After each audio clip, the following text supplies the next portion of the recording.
Hello everybody, and today we're going to talk about this image of the wonderful model and actress Mia, whom you're actually going to see in the upcoming film The Darkest Minds.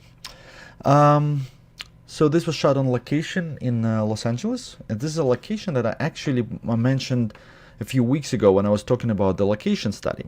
And in that location study post, I showed you this image. This is one of the setups, like ready-made setups, that kind of caught my eye when I was studying the location. And it was kind of like weird because the blinds were pulling over all the windows, but here over this window it was not going all the way in this one little spot, creating this square. And it kind of caught my attention as this kind of like interesting built-in little composition where I can, it's like a little square shape with a little asymmetrical lines coming out of it, which I really liked. So I decided to use this location. So and this is the where what it ended up looking like.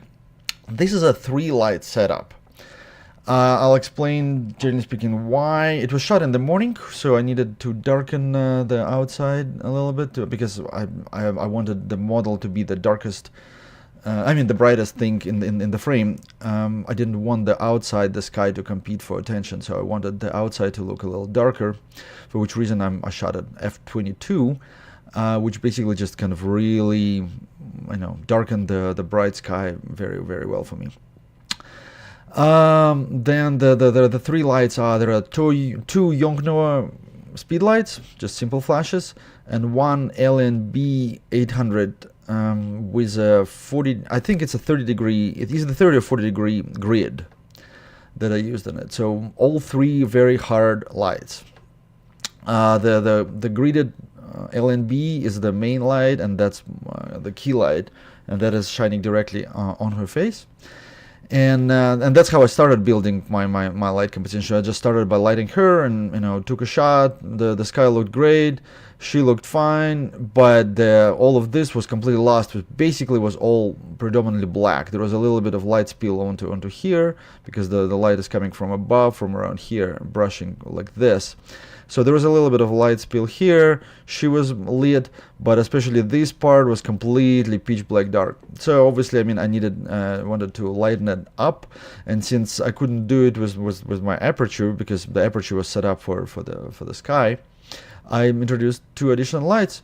So one simple flash pointing right around here to lighten up this area and give me some little bit of to show the texture, the wood texture, and a little bit of the blind texture, and the same goes around here. So just like 2 bare flashes, speed lights, just pointing from pretty close. It's like they're really right out of the shot, the position right here, because of the f22. And you need to position them pretty close if you want the effect to be noticeable at all.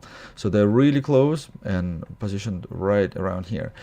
The reason I didn't want, let's say, soft, because I didn't want everything to be evenly lit. I like to play with the chiaroscuro, with the light and shadow. So I really like when there is this transition from light to dark right over here, and the opposite, from light to dark over here, and like this gradients of light and shadow, which is what I really like in my images, whether they are close-ups of a face or whether they include the environment, like here. It just, in this case, in order to create this effect, I had to use 3 lights. So this is the image before, just as it was taken. You can even see the reflection of one of the speed lights right here. So it's right there. As you can see, really not much other than the crop. Not much, has been done to the image. Certainly not to the model. She does not require any work whatsoever. There's really nothing that I needed to do to make her look any better. And really not much other than just cleaning up a few things here and there, removing that reflection of the speed light, and toning, giving it slightly warmer tone. The warmer tone was chosen just because of the wooden texture and the colors that are already in the environment. So because I had wooden, kind of texture, it just made sense for me to keep this kind of going, and just kind of desaturated everything a little bit and introduced a little bit more of the warm tones into the highlights specifically. So that is pretty much it. There's There's not much to it, but it's pretty rare that I use more than one light, so I was excited that I could to show you the 3-light setup. Feel free to ask me any questions about whether it was processed or the way it was lit, and I'll talk to you next time. Thank you.